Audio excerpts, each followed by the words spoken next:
Hi everyone, welcome back to another episode of Apologetically Me. I'm Maggie. I'm Wanda. And we're here with part 2 of our adulting series. But this time, we're the parents. We're going to be talking about what would happen if we had kids, what would we be like as parents, how we would deal with certain situations, and what would we be like as in-laws. But before we get started, Wanda, tell the people what you got going on. Yesterday, I saw a news article about Streamlabs OBS copying the original OBS. And for the longest time, I always thought that this was kind of suspicious. I remember seeing Maggie actually, Maggie uses Streamlabs OBS for the filming of this podcast. And I always thought it was strange. I was like, why are two things both named OBS? That's a little weird. I asked Jordan about it, and he said that it was just probably open source and anyone could really kind of use it, whatever. But this news article actually revealed that Streamlabs has fully copied OBS without giving them any credit. And this is just like that meme, like, hey, you're copying someone's homework, just change it up a little bit. They really did not change it up at all. Apparently, they have a whole marketing page on their website that emulates exactly what OBS's marketing looks like on their website. So they copied a lot and changed very little. They're getting sued. And I thought that was kind of interesting to bring up because that's what Maggie uses. Should I stop using it out of, like, solidarity? If it's too much effort, I would not, but... You know what? It's the free market. It's the con of being the first mover, as we learn in the business world. It's the pro of being the second mover. Yeah, but we also do have laws in place that prevent copyright and stealing. This is also true. You know what? Capitalism, okay? It's a dog-eat-dog world out there, guys. Get ready to have a lawyer on hand. In our case, we got Kathy in our pocket. Thanks, Kathy. She's gonna say no, but like, thanks, Kathy. It's for the meme. Thanks, Kathy. Anyways, over to you. What do you have? What is your update this week? I watched Parasite with my boyfriend last night. Also, small shout out to Kathy because I think I was telling Wanda yesterday, like I saw on Kathy's Instagram, she took a picture of this guy and was like, hey, do you guys think this is the director of Parasite, Bong Joon-ho? And I don't know if I spelled that right, pronounced that right, but anyways. And then afterwards, like, to the next story, she was like, yes, it was him, and they got a picture with him. And this makes me mad and sad because me and Wanda were in LA for a week, and we did not see any celebrity. We were walking around, we were doing our thing at all the tourist attractions. We saw zilch. No one. Anyways, back to Parasite. It's a great movie. I even read it on Wiki, and I was still like very surprised. Like I'm very glad I read it on Wiki. Yeah, very very unique movie. Like very original screenplay. If you were to rate Parasite and Squid Games, like what would you give them? Out of 10. Wow. Okay, Squid Game I thought was cool. I feel like it's very like similar to how a lot of dystopian shows and movies are anyways, like that game show-esque thing where you win it all. So maybe like 8. I think it was like entertaining. And I think like Parasite maybe like an 8.5. Like I wouldn't watch these shows again or movies again, but I think they were like really unique, like very cool. Made me sweaty. Sweaty is in like, it's like so tense. And I'm like, ugh, and I'm like gripping my nails into Nick and I'm like, ugh, what's gonna happen? So it's like a thriller. Yeah, not like hot and sweaty. Like killing doesn't turn me on. Just to clarify. Ooh, real serial killer vibes coming from you. Yeah. What is your beef or crush of the week? So I have 2 beefs today, even though not a lot of time has passed since we filmed our last episode, but you know, lots to beef about. Okay, so beef number 1, I have a particular I have an interesting take in clothes. If I like something, I like to buy multiples of it, and I like to keep buying things. So one of these things is socks. I really like these light pair of gray socks from H&M, and I remember last year I had purchased a pair that was just the gray. Beautiful, wonderful gray. So I saw the same pair on the H&M website, and I decided to purchase another pair. I got them. They were not the same ones as pictured on the website.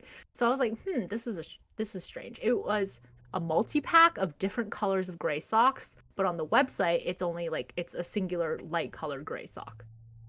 So I was like, okay, this is probably like one mistake. Like it's probably a mistake with the warehouse and everything. So I emailed like customer support and they're like, hey, like sorry that happened. Just return them and we'll give you 10% off your next purchase plus free shipping to buy like a new pair. So I was like, cool. So I returned them. I just bought a new pair now.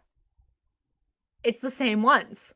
And I checked the article number and I'm like, okay, so they correspond to the article number that is matched on the socks that I got. But it's weird because it's different than what is displayed on the website. The website has like a singular color sock versus the ones that I get are multicolored gray socks.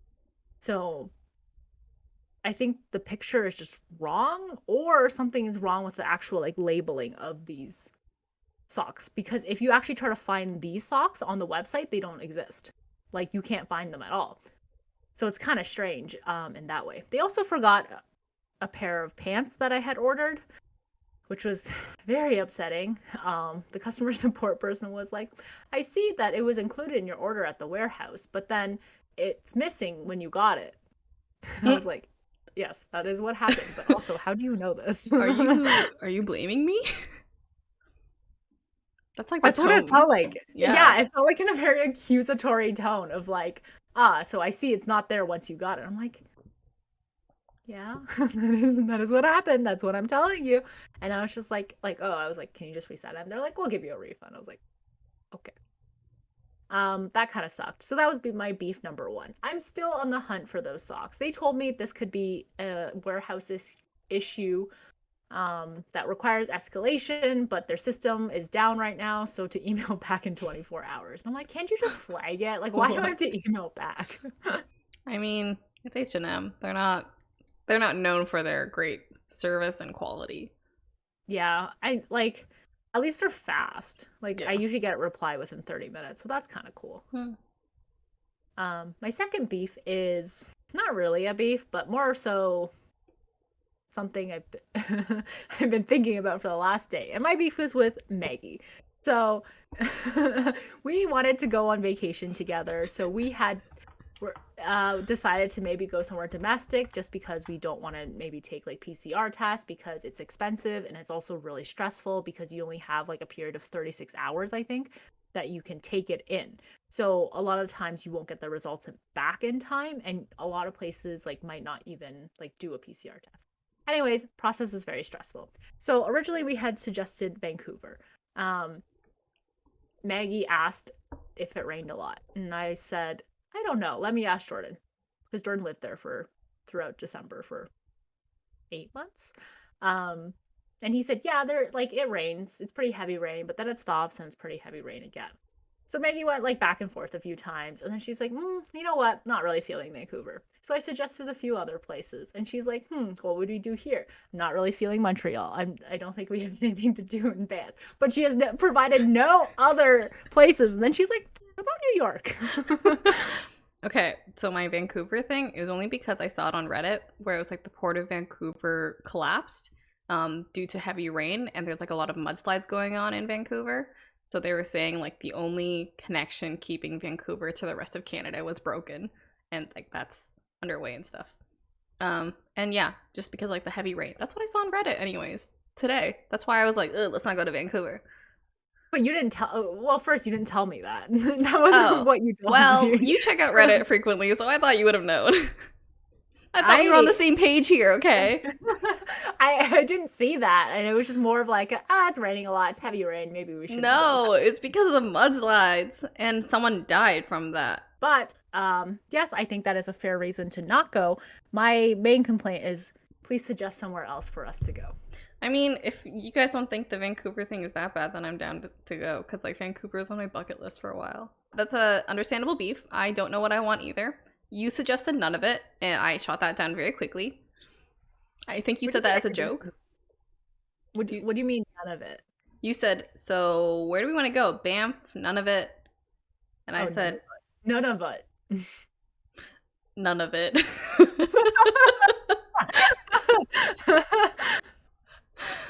I was like, sorry, what do you mean none of it? I suggested places. That's funny. That's really funny. Unintentional pun and mispronunciation. What's your beef of the week or beef or crush of the week? Oh man, I don't really have a beef or crush. I guess my crush is my boyfriend. He got me this cute plushie. I'm so sorry to our listeners, but it's like this famous like TikTok plushie thing, and it's like you express your mood. So like one side of the octopus is happy, and then the other side is like sad or mad. And then he got this for me. He was like, I saw this and it reminded me of you. And I was like, I only have 2 moods? I don't tell you what my moods are? I'm pretty sure I tell you when I'm upset with you. And he was like, no, I'm just saying when I saw it, it just reminded me of you. It's nothing more than that. But I gave this man a poor, hard time. But anyways, it's cute. I like it. It's great. I will have this on when I am working. In the background. Like, please, just know that I am not happy to be in this meeting right now. I am very upset to be here. Say something to make me happy. I think it's funny that it's almost like I don't know, like a warning signal for him. Like, however the plushie is like folded, it means what you're feeling. So he has to like tread depending on what you've signaled in the plushie. Yes, I agree. He was on thin ice yesterday because me and Wanda kept talking about Cineplex popcorn, and I kept saying to him like, oh my god, I'm gonna get popcorn. And he was like, oh, aren't you going dairy free? And I was like, wow, way to bring that up. Way to be supportive of me. Personally, I'm happy that someone like when I'm not there to prevent you from eating dairy, I'm glad someone is there to fill my shoes. You don't even prevent me. You just shame me a lot until I'm like, fine. Yeah. You can't, what is it called? You can guide a horse to water, but you can't make it drink from it. Are you calling me a horse? No, it's a metaphor. Okay, new beef of the week is Wanda. Anyways, today's topic. Yes, today's topic. Us having children. In general, do you want children, Wanda? I know we have discussed this many times. Oh wait, I'm gonna guess for you. You said no, but you want the option. Yeah, that is pretty much the case. I just want to see what my offspring could look like. I think that'd be cool. And okay, yes, I know there's like baby generators out there, but like it's not the same. So I did it for my older brother Hugh and his girlfriend, or I guess my sister-in-law, Sarah. And Sarah is like white, like brunette. Hugh is, Vietnamese. The baby generator said their kid would be ginger. This is obviously not the case. My nephews are not ginger. So I hope that within the next 5 years or whenever we decide to have children, the baby generators get better. But if it helps, I think you and Jordan would make cute kids. That's what his brother's girlfriend said. That you guys would have cute kids? Yeah. Okay, well, I said it from the heart. Did she say it from the heart? Yeah, I mean, she brought it up randomly in a conversation because she was like, oh, like, me and Jordan's brother were talking the other day, and she was like, oh, like, when are they gonna have kids and stuff? Their kids would be so cute. And then the brother was like, yeah, I'm pretty sure Jordan doesn't want kids. And then she's like, why? They'd be so cute. And then she brought it up in the conversation, like, with me, Jordan. So she brought it up. Heart. Did she bring it up to try to shame you? Like, why don't you guys want kids? Well, like, not necessarily. Like, it wasn't shame. It was just more like she really wants kids, and she was like, I think your kids would be really cute. And it's like, it sucks that if you're like not having kids. And then she was like, I'll babysit. And I was like, all the time? And then she backtracked very quickly. Okay, let me guess for you. I think you want kids. I think you want 2 kids. This is true. But I think Nick said he wanted 3 or something. He jokes a lot about how many he wants. He said at least 2, but then one time he was joking about having like a soccer team, and he was like, I think you need like 7 kids. You're okay with having 7 kids, right? And this was like 3 months into dating, and I was like, okay, RIP to whoever you're with. I guess that is me. But I think when we were discussing it, he said he is okay with at least 2. Because he said having 1 will be weird. The only child will be weird. We both agreed that we didn't want like an only child. Because you don't want to spend all your love and attention on one child? Well, because it's more, I think because like we both had siblings. So we're like, yeah, it's like yeah, it's fun. It creates like fun memories. And I think as a parent too, it would be interesting. What do you think you would be like as a parent? So overbearing. Like, oh my god, I am such a micromanager sometimes, and I can't. So like I think about my mom and I'm like, you're very overbearing. So I'm like, maybe I'll be slightly better than her in terms of like how helicoptery she is. Like I think I'd give kids more freedom, but then at the same time, there are certain things that I require from my children that I'm not the oh, just let them do what they want, like eventually like find their passions type of things. Like I'm like that, but to an extent. Like your passion has to make you money. And I think like I don't want my kids to be dumb. I don't want my kids to be ugly. I don't want my kids to be incompetent. I don't want like just like a lot of things that I don't want my kids to do. And it's like sometimes I'm like I can't even control like Jordan, for example. Like how am I going to go control my kids?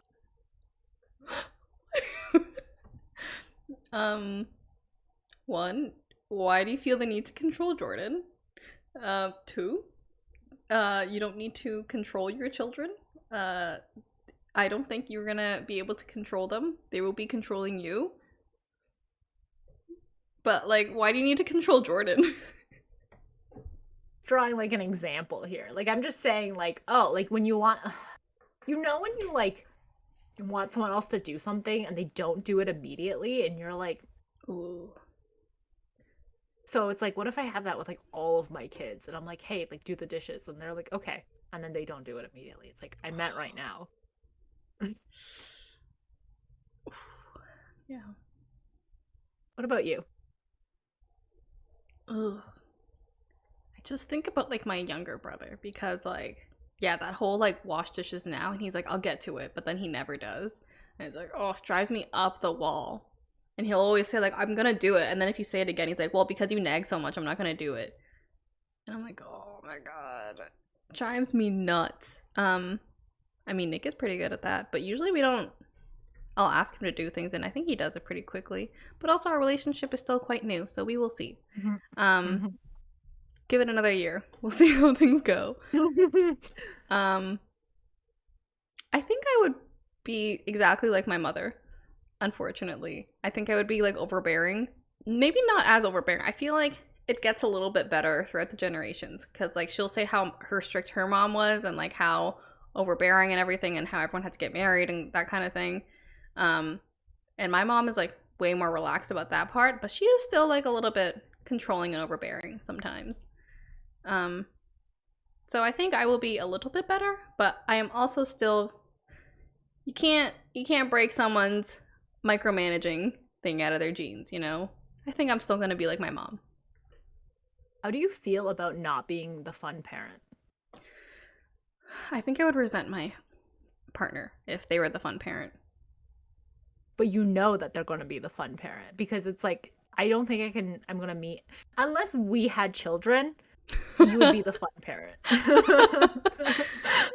That's so funny. I think it's all about, I don't know, I want to say it's all about communicating, because I'm like, if you think about like Claire and Phil from Modern Family, do you think they really went in communicating to each other about like disciplinary stuff? I guess it's hard because Claire was a stay-at-home parent, so she had to like go with it, and Phil got kind of the escape. to work, and then when he comes home he gets to be the fun parent. I don't want my kid will already be like probably half Asian, so I'm like, oh, if I'm the disciplinary figure, then I'm just gonna fit into the stereotype where they're like all Asians are strict like my mom. They're more culturally diverse than we make them out to be. Kids, if you're seeing this, let me know how cool you are. Maggie said she wanted our kids to date. How fun would that be, though? We would be Yeah. in-laws. I don't know if you want that. I don't know either, but it just sounds fun in theory. We'll get there. We'll talk about our toxic trait as in-laws at the Nice. very end, and Nice. we'll reevaluate to see if we still want to be in-laws with each other. Good point. Okay. How would you talk your kids through if they had a situation with bullies? Take them to martial arts classes. Oh my god. My parents had this whole thing where it's like if someone hits you, you have to hit them back even harder so that they stop like bullying you. Yeah. Was that your parents too? Not necessarily. My parents never really talked to me about bullies. My parents talked to us about bullying a lot. Oh, we didn't get any. I didn't get anything at all. I did get enrolled in Taekwondo classes, but I think my mom's theory behind that was like that way you can fight off strangers if you ever get attacked. Did you stick with it? I mean, I got to a black red belt and I didn't do my black belt because it was $800. Oh my god. How old were you? I was in grade 7 and grade 8. Oh, cool. Yeah. That's what you never heard about when you met me in high school. Mm-hmm. You decided to lay low. Hannah Montana style. Yeah, I mean, I would definitely like enroll my kid in some kind of like martial arts, boxing type of stuff. Just to like it's not even about using it, I think. I think it like having that in your arsenal just gives you the ability to know that you could maybe beat someone up. And I think that is a confidence boost in itself. Mm-hmm. I hate to say this, but it's like if someone's like okay, verbally bullying you, I'd be like, "Hey, let me know." And like try to like ignore them because it's like it's children, right? Because it's like okay, you can't tell the teacher because like that's not going to do anything. You can't tell the school because that's not going to do anything. You can like retaliate, but that's not going to do much either. You can like confront them, and they're just going to make fun of you even more. So there's really no win there. Yeah, kids are terrible. Yeah, and I think there's really nothing you can do about it. I think, yeah, it kind of sucks if it's verbal abuse. Then the best thing to do is kind of, it sucks, but yeah, you have to ignore it because like telling the teacher won't do anything.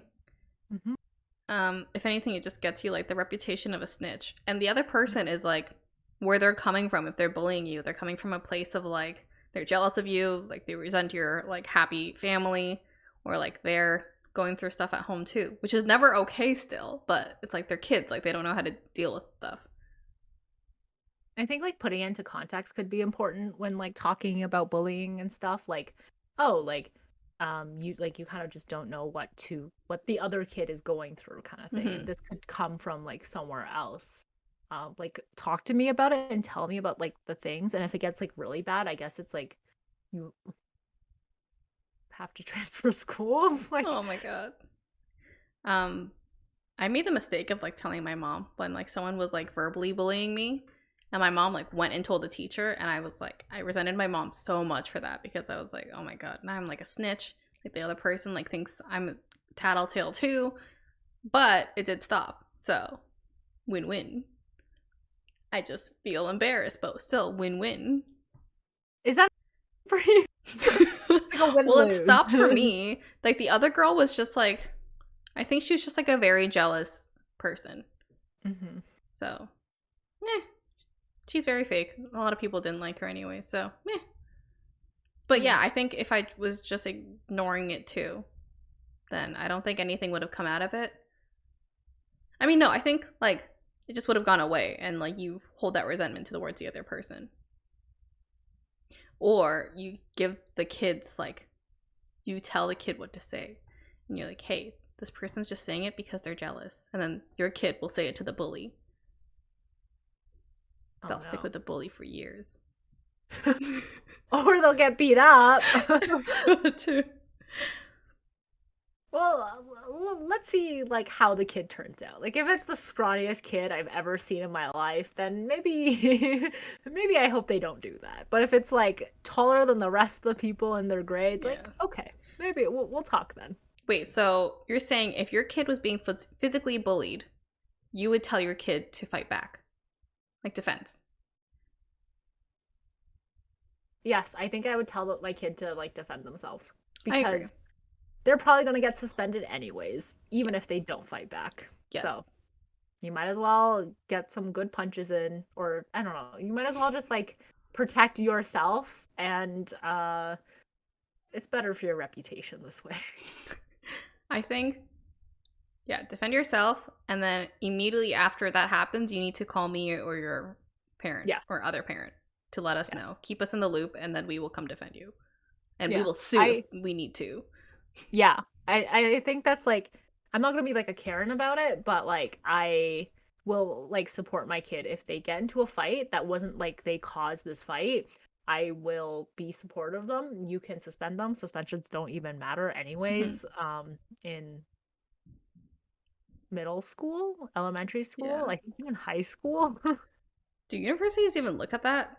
I doubt it. Yeah. Well, you're good then. Get suspended as many times as you want, as long as it doesn't impact your grades. Yes. How would you deal with if your kid got bad grades? Believe it or not, jail. Believe it. This one's it's hard because it's like I always got really bad grades as a kid, and like I would always be so scared to show my parents my grades because of it, and it would like became a very bad anxiety point for me. But at the same time, like I don't want my kids to not have good grades. Yeah. Maybe like I'll just like work like I don't know. It's like I say this, it's like oh like I'll work with them on stuff on like things that they could be struggling with. But like let's just hope I'm rich enough to get a tutor. Yeah. I mean, I think the whole thing, like, it's about open communication with your kid. I don't know how I don't even know how to do that with a child, with a baby. I think they say to do it the exact same way as if you were talking to another adult. That's perfect then. Yeah. Because I have such great communication skills with everyone in my life, right? Angry squid, sappy squid. Yeah, I don't want them to have any anxiety with showing me their grades, but I don't want to do the whole punish and reward thing. I think they should just get good grades out of the goodness of their heart. Bad grades, then we make a progress or a goal. And I think me and my partner would work towards it with our child. Yeah. I think it's like if they get bad grades, out for ice cream. If they get good grades, out for ice cream. Either way, I get ice cream. I get ice cream in this. But it's like, if they get bad grades, it's like kind of, I guess I'll like try my best to like talk to the kids about it. It's like, are you like, is this something you're struggling with, or do you think you're not like applying yourself? Kind of stuff. It'll be tricky because I like imagine it like you're working such long hour days and then you have to make dinner and then you come home and your kid is just like sucking at school and it's like, ugh. I got another thing to worry about. Signed up for as a parent, though. I guess, but I didn't ask for my kid to be stupid. Well, reasons why I don't want to have kids. Yeah, they'll be tricky because like you're gonna be good and bad at like a lot of things. Like I was horrible at PE. What was my mom gonna do? Make me learn square dancing better? Get you a PE tutor.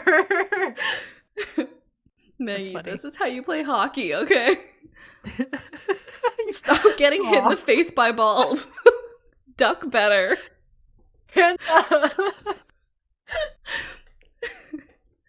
Excellent. That's funny. How would you deal with them making friends or them being unable to make friends? Ooh, this is tricky. Because I don't think I would ever judge my kid if they had like one friend. I think that's like perfectly okay. It's quality over quantity. I would be kind of nervous if my kid had shitty friends. I just know like my childhood friend, like his at one point he stopped hanging out with me and Sally, and then he came back to us one day and we were like, "Oh, hey, we haven't seen you in a while. What's up?" And he was like, "Oh, my parents don't like me hanging out with my new friends. They think they're bad influences and they want me to hang around with you guys because you're a good influence." And me and Sally were like, "Okay." Cool. Oh, yeah, bad friends. Damn. That Yeah. one's I guess it's like It's I don't know, talk to your it's kid at an early age. I mean, talk to them about what makes a good friend. I think, Friend. okay, it's hard because, like, at what age do you really know what a good friend is? Because, like, when you're, like, in grade 3, like, 8 years old, like, you don't know. You're just gonna be friends with whoever, and you're gonna learn through trial and error, like, who's a shitty person, who's a good person. So I don't think it's really a parent's say to be like, you can be friends with this person, you can be friends with this person. I want to say in this. I want to say on this too, but I need to, like, I have to see all the kids in their class. Yeah. Who's a viable option for my child? I think it's more of like do they like peer pressure you to do things that you think is like dangerous kind of stuff? Like not like, oh, like I want you to play this game and you're like, "Oh no, this game of hockey is like too dangerous or something." But more so of like, are they peer pressuring you to like smoke, or are they peer pressuring you to drink in like grade 5 or something? Yeah. Like it's just like things that could be bad, I guess, and it's like just looking out for those. Like there's only things that you can say like, "Hey, look out for this," but you really can't stop them from doing those things anyways. Think about, like, that show Working Moms, where the main girl, Alice, or no, the main girl, I forget her name, redhead, Anne had a daughter, Alice, and her daughter, like, she thought her daughter was good, but her daughter was the bad influence. Like, shot a gun, like, did drugs, drank, and everything. So, like, I don't even know what you would do. That's, like, a worst nightmare for a mom to have. Yeah, I mean, kind of moving on to the next thing. What about like toxic traits in kids? Like, what if they are the bad influence? Like, what if they're psychopaths or sociopaths? Like, what are you gonna do? The first one is jail. Second one is therapy. Yeah, Third one?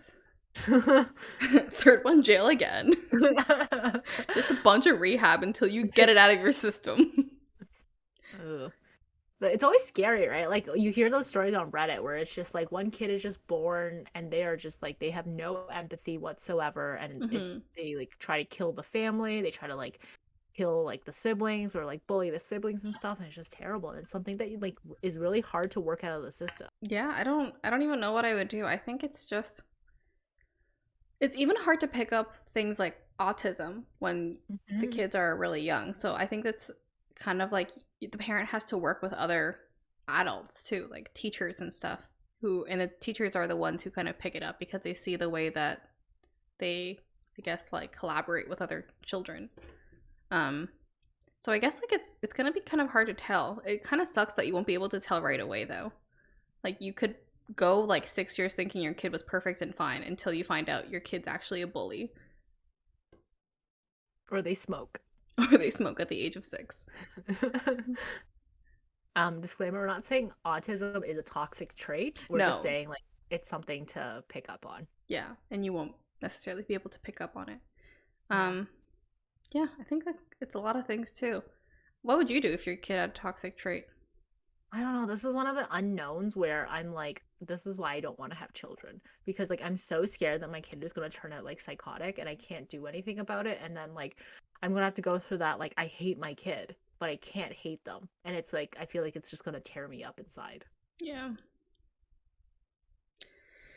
I guess just therapy. I guess. Yeah. Okay, here's my 2-step approach. Get your kid to have play dates with other kids at a very young age. Befriend your friends' kids. See how they work together. See how they play together. Depending on there, put your kid in therapy. So you're going to use my kids as guinea pigs for your toxic trait kid who might influence my kids to do some bad stuff too. Maybe they'll do like a 2-for-1 thing for therapy. We'll get like a good rate. That's so mean. You better pay for my kids' therapy if you do that to my kids. Yeah, this will be This will be very tricky. If anyone has toxic kids out there, let us know. What did you do? Well, like, also I've seen like kids throw temper tantrums. Is that a toxic thing? I think all kids just throw temper tantrums. I think so. I think it's just something that you go through as a kid. Pretty toxic to me. Anything that's not just pure happiness from the child is a toxic trait. Yes. What about puberty? Okay, I don't know about you, but I never got any talk about puberty. Did you? I tried my best to avoid it. I think my mom tried to bring it up a few times, but I was like, because it was just like, she never opened that line of communication, I guess. And it was always like, I was always afraid to tell my parents anything in relation to all that stuff. So like, because I was always afraid and I was like I was always feel like I was hiding things from them, like I never talked to them about like puberty or anything like that. And like I think you just have to open that line of communication early. It's like, oh, I won't judge you for like this. Like come to me with anything. Like it's one of those like, I don't care that you go to a party and you started drinking. Like you can call me at any time. I will come pick you up. Like I'd rather do that than like see you drinking and driving or something. Yeah. Yeah, I think that'll be hard. I mean, I think because like we struggled with having that open line of communication with our parents at an early age, I think like we will be better at it because it's something that we want with our kids. Mm-hmm. So fingers crossed we keep that in mind. If we have children. Yeah, I don't even know how I'm gonna talk about puberty though. I think periods were just kind of like even awkward with my mom too. Yeah, I think so. I felt like my mom didn't really talk to me about it. So like when I got my period, I was like, holy shit, like what is this? Am I dying? And I thought something was like wrong with me. So I didn't tell anyone for like a full day. Oh my. Because I thought I would like just go away for some reason. And then I was like, wait a second, I think this is my period. So I talked to my mom about it, and then she was like, oh, like here's like a pad or whatever. But it was just like,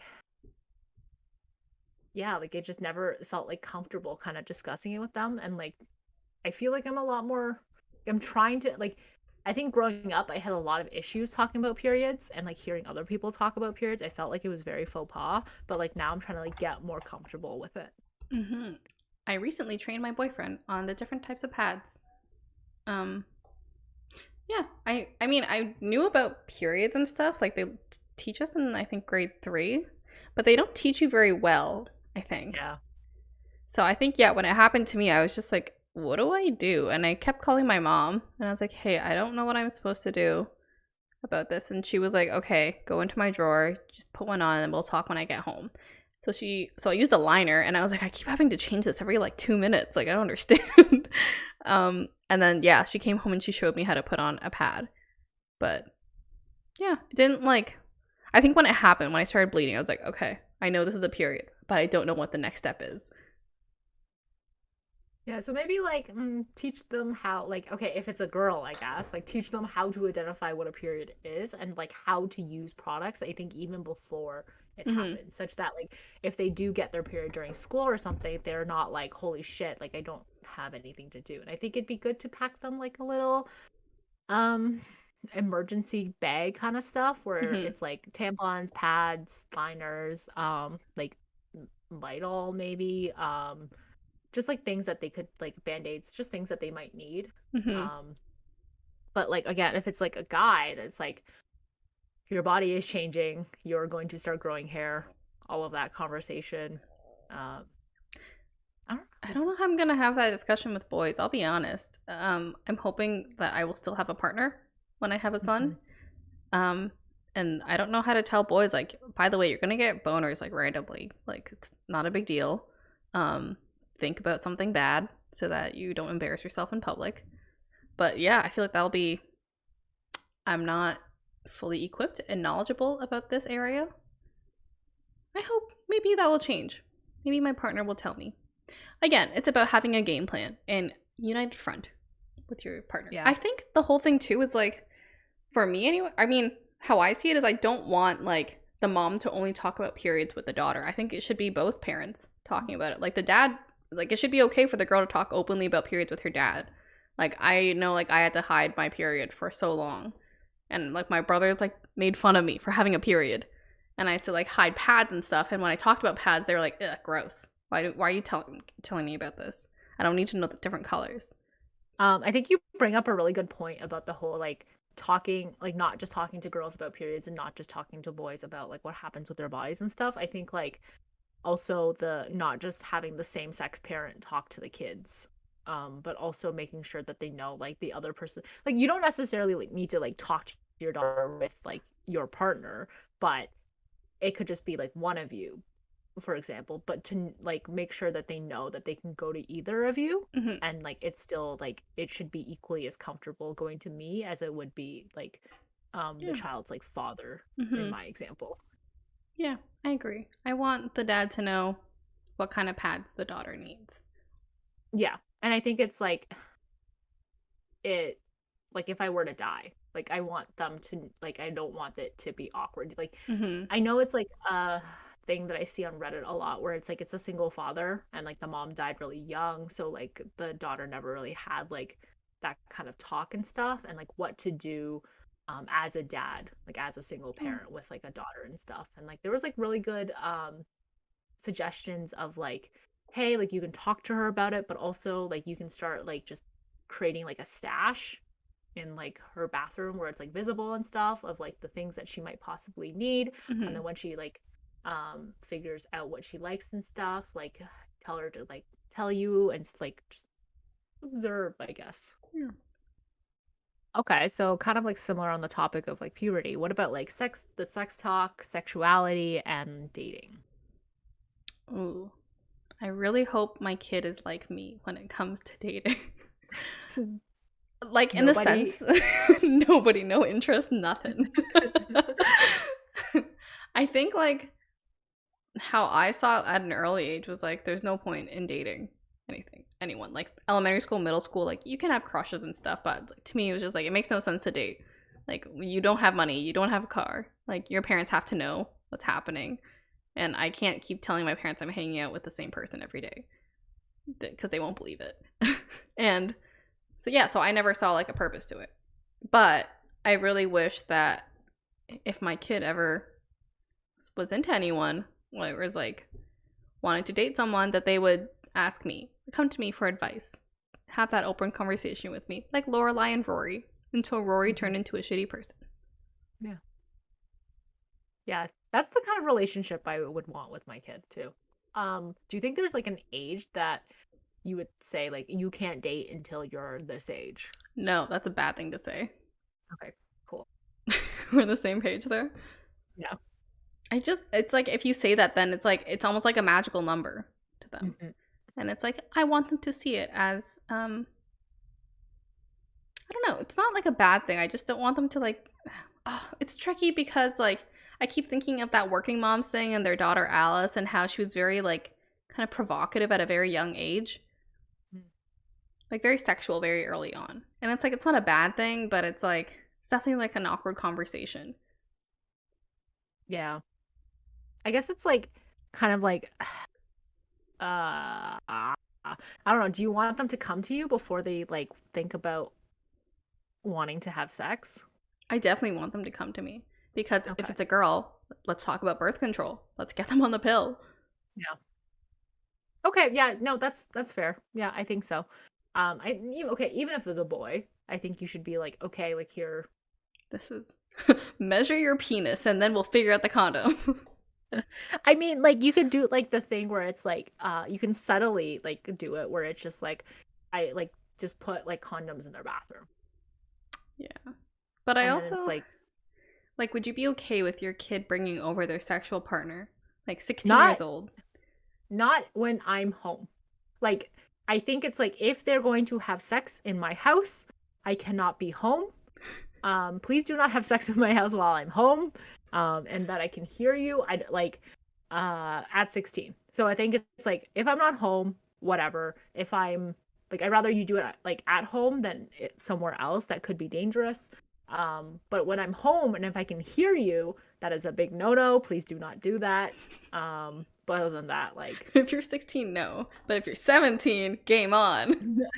I think I I just don't want to hear anything. Like that is Yeah. my thing. It's like as long as I don't hear it, out of sight, out of mind, I don't care. I think yeah, I do want my kid to tell me if they're about to have sex, so I can like be like, do you know about safe sex? Like, do you want to get on birth control? Do you need condoms? Like, what is kind of like what is the also like what is the mentality? It's like why do you want to have sex at this point? I guess it's like is it because like the person's pressuring you to have sex or you feel like you have to be due to societal pressures or do you actually want to? Yeah. I think that'd be, again, an awkward conversation to have. But I think it's a good conversation. Ooh, also consent. Yes. That's a huge one. Mm-hmm. Do you wish you had these conversations with your parents? Nope. I mean, like if my parents were different people and I was raised differently, then yes. Like if I was put into a different family or if I was given like parents who were very open and honest about this stuff and I could like very easily communicate with them, then yes. But because like if I were to go back with the exact same parents with the exact same mentality, then no. Yeah. I don't think my mom wants to have this conversation with me, I'll be honest. I'm trying to imagine it. And it's like, yeah, I think it is going to be awkward because I don't know what I'm going to say. But I Mm-hmm. think it's like, I don't think it's awkward talking about it to my child. I mean, Yeah. like, it came out of me, I guess. It's like, it is Yeah. part me. So it's like, why is there any like awkwardness? I'm gonna tell them the stork delivered them until they're ready to have sex. And I'll be like, let me tell you how you were born. I think I would start like, there was like a person on Reddit. I think she was like a sex therapist or something, or like, I don't know. She basically like teaches about sex and she was saying that like I don't tell my children like this like about like make believe like things about like the stork or anything. Like I tell them about like starting from even like a really young age. I would tell them about like reproductive parts if they ask, like if they ask where children came from, like depending on their age level I would like depending on their age level I will adjust like what I say accordingly, Mm-hmm. but I don't lie to them. So like I'll tell them like this is a penis, um and then like I'll tell them like how kids like where kids can come from, but like depending on their age I'll adjust how I say it. Like maybe I'll say something like, oh like it like if it needs like a male and a female versus when they're older, like she might go into like a little bit more detail about it, but just so like kids don't come out with like a misconception of things. And people were like roasting her for it Damn. I because think they're that's a like, I really think it's good, too young. yeah, I think it's a really good parenting approach though. Like, don't lie, I think is the Yeah, really like strong fundamental there. yeah, because it's like kids will eventually be able to tell. Mm-hmm. Does that go for like Santa Claus and the Easter Bunny and Tooth Fairy and all that stuff? I am not going to tell my kid that Santa Claus, the Easter Bunny, or the Tooth Fairy exists. I will just give them presents and cash Yeah, and eggs. Like I I like that. want like I it's like there's really I don't understand the point. Like that I I'm just not a very big holiday person. So like I don't frown against people who do it, but like I'm not going to lie to my kid about it. Yeah, I think that's a very typical like Asian approach that I kind of like. I mean, only because like I worked hard for my money and stuff. Why would I want like a fictional character taking the credit? Like, no. Exactly. Santa, this old white man didn't give you the presents. Your mom did. Your hardworking mom. Yeah. Give the credit where Cuz it's then due. I remember I found out about Santa Claus at like a very young age and like I found out that he wasn't real. And then I stopped getting presents from Santa. And then I stopped getting Oh, presents in like at all during Christmas. what? So I was like, Oh. mistakes were made. I mean, it's tricky though because in school they make you write letters to Santa Claus about what you want. I want my kid to be like, can I write letters to my mom and my dad instead? Oh, that's so cute. Yeah. Ugh, I would frame every letter that my kid wrote.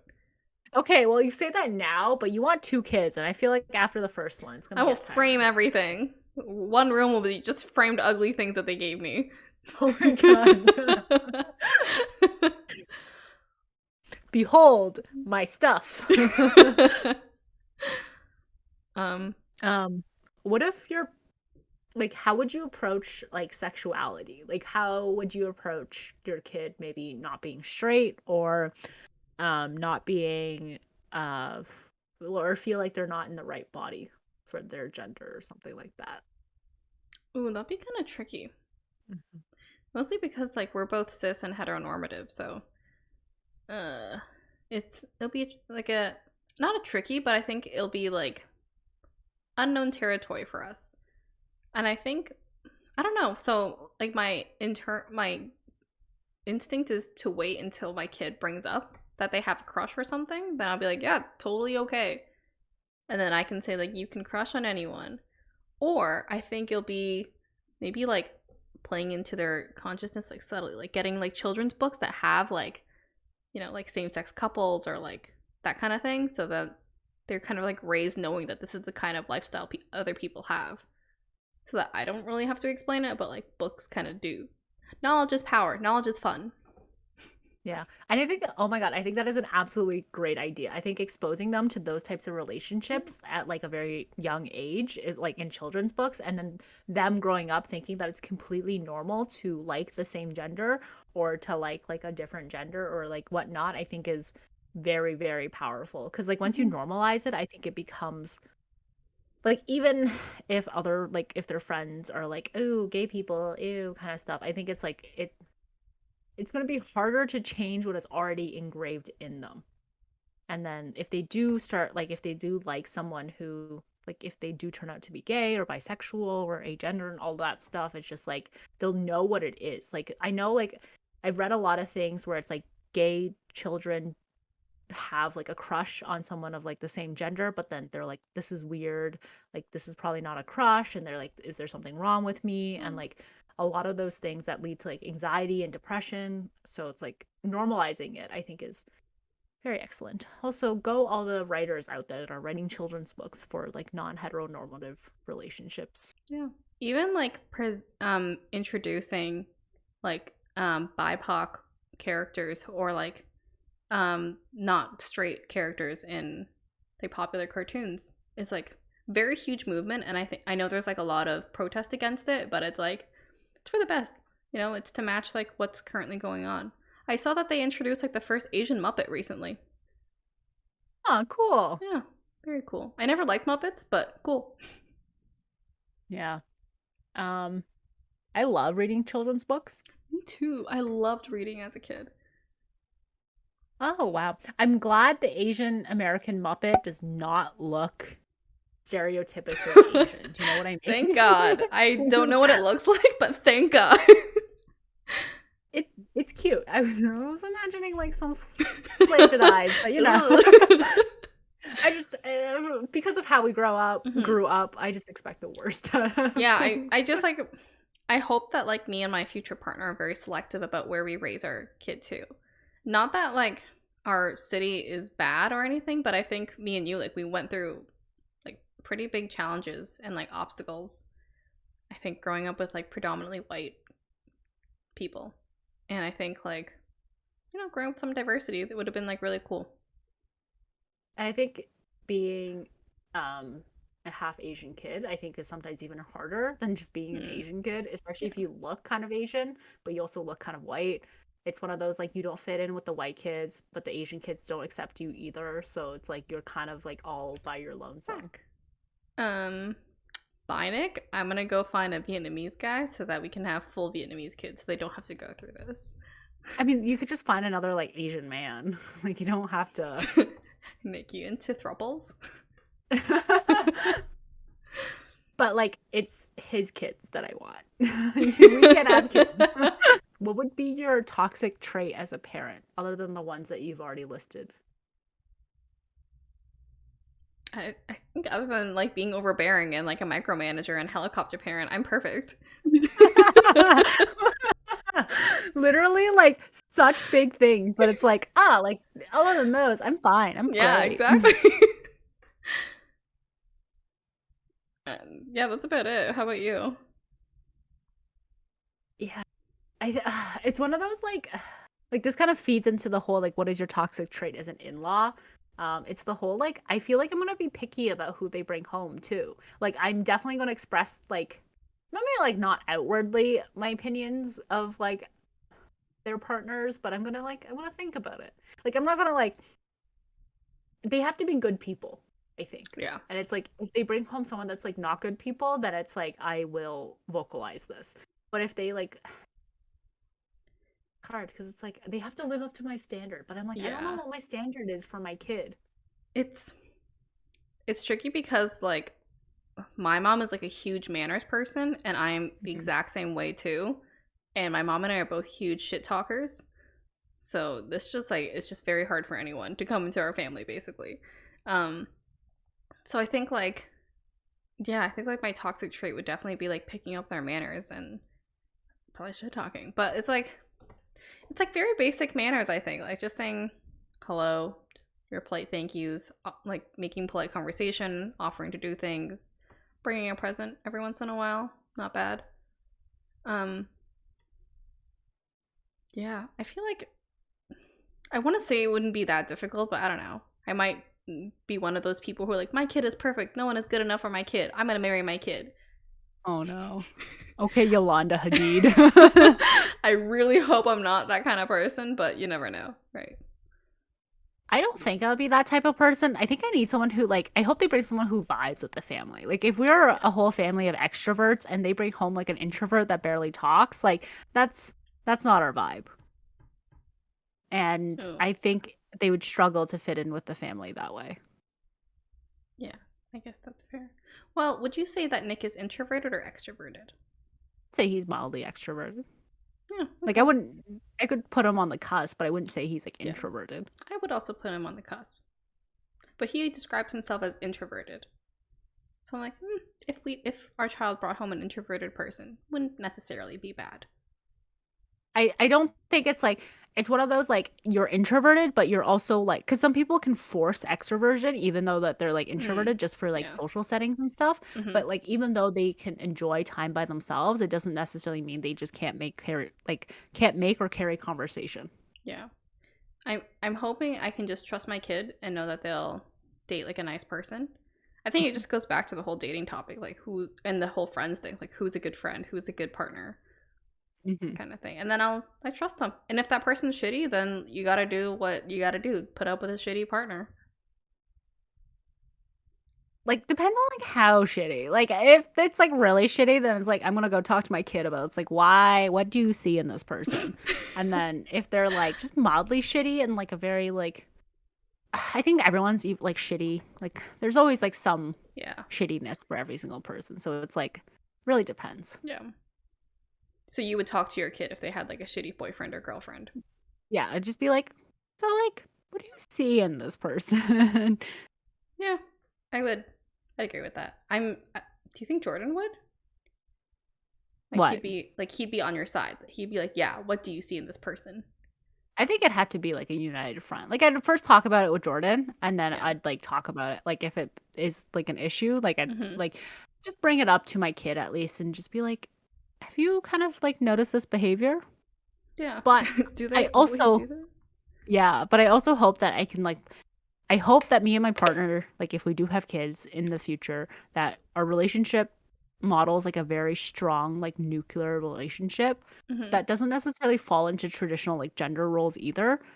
Such that like they grow up with that as like their baseline for what a good relationship is. Yeah. So then they'll try to find that. Like so like no mommy issues, no daddy issues. Yeah. I mean, yeah, I think that's good. I agree. Yeah. The one super nuclear family that like I can think of, like Jordan's um aunt and uncle, like both their kids are in like very strong long-term relationships. One Oh, just got married, one's getting married next year, very strong careers. Both of them like make quite a bit of money. Like one has their like own place downtown yeah. that they're selling and moving to like closer to their parents and everything, and it's just like their whole like it's just all around great. Oh, And I just like hope that's if I do have kids, that's what my life is like. Nice. This conversation almost makes me want to have kids. Almost. It makes me want to have a nuclear family. Yeah. Yeah, I think that's what it is. It makes me want to have like the very traditional type of like just stable, well-rounded family. Mm-hmm. Something we never got. It was robbed from us, so that's why we have to have this. Yes, exactly. Daddy issues? No. Mommy issues? No. We have family issues. Exactly. Our kid will just have the normal cocaine problems. You're not going to be that rich. Goals. Cool. Still have you as an in-law. I don't know, like 2 overbearing like mother-in-laws. Can you imagine the wedding? They would definitely elope. I would tell them to elope. Yeah, I would tell them to elope too. Like, there's no way. There's too much. Yeah. I mean, we could have a great ceremony. Listen, if you're willing to pay half and I pay half, great. It'll be a great party for all of us. But I mean, I don't like the ceremony. Sorry, I forget reception. Party. That's what I meant. Reception. Yeah. I was like, why would you want a ceremony and not have a party? My bad. Cool. Thanks for joining us this week on this episode of Us as Parents. Ugh. It's so close yet so far. Like, I don't know. Like, time's passing by so fast, and I'll never see you when you become a parent, and I think that's kind of sad. What? What do you mean you'll never see me? I feel like you're just gonna be so involved with your kid, and then you're gonna just be like, look at pictures of my kid. I'm like, haha, what an ugly baby. I did that with my nephews already for the longest time. I know! And I was like, yeah, okay, I've seen this. Yeah, okay. Yeah, they're cute. Yeah. Oh, that's funny. I'm not saying they're not cute. I'm just saying that, like, I get it. Like, after a while, it's fine. Like, it's been enough time that I know what they look like now. That will totally be me. Yeah, my Instagram will be so gross. Just you wait. Oh, you're gonna post your kid online? No, probably not. I'll be honest. Okay. I'm already doing like a subtle what's it called? You know, where you like subtly like introduce your boyfriend to Instagram? Like he's on Instagram. Soft boyfriend launch, but to your Instagram. Oh, okay. The soft boyfriend launch, where you post them to your stories, or you post the back of their head, or like just their hand or their feet. So mysterious. So mysterious. How do you feel about those people who are like posting TikToks where it's like things I want for Christmas, and it's like espresso maker, picture of baby, Apple AirPods, picture of baby, and it's like it's just that like, and it goes on. So like funny. I actually, me and Nick were watching one of those. Like, it was just on my For You page, and it came up, and it was just like things I want for Christmas: flowers, and then a ring, and then something with a ring. And I was like, oh, I want this, like flowers. But I was like, oh, like hold the ring, please do not give me a ring, like anytime soon. And also had a baby too. I think those are kind of gross. Okay, not gross, but it's like, you know, like have that discussion. I think they're just posting it as a joke. I hope so. Yeah. But don't propose to me on Christmas Day. Oh yeah, I have, you know, oh, we should have done like a proposal episode, like a planning our wedding. Next time. Yeah, because it's like I have so many specifications for like how I want to be proposed to. I think I've talked about this. I thought you wanted to be surprised. Yeah, but like I have a lot of specifications on how I want to be proposed to. Well, being surprised is one of them, but like I can't like it. You know what? That's a teaser for our next episode. Yeah.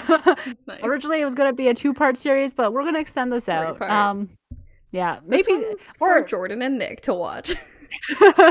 Well, maybe not extend it to like a 3-part. Maybe we'll just do a wedding series. That's funny. Plan our dream plan from proposal to wedding. This is how the rest of our life is going to look, by the way, Jordan. I wish that was the case. Younger me would be so happy. If you stray from our plan, Jordan, I have the right to sue you. It's all in this video contract. By watching this, you have legally binded yourself. Well, that's fine. He never watches any of the episodes anymore. Goddamn. Anyway. Cool. Go like us and follow us on social media. TikTok, Instagram, and Twitter. Go like us and follow us on YouTube and wherever you get your podcasts. And join us next Thursday for another episode of Apologetically Me. Bye. Bye.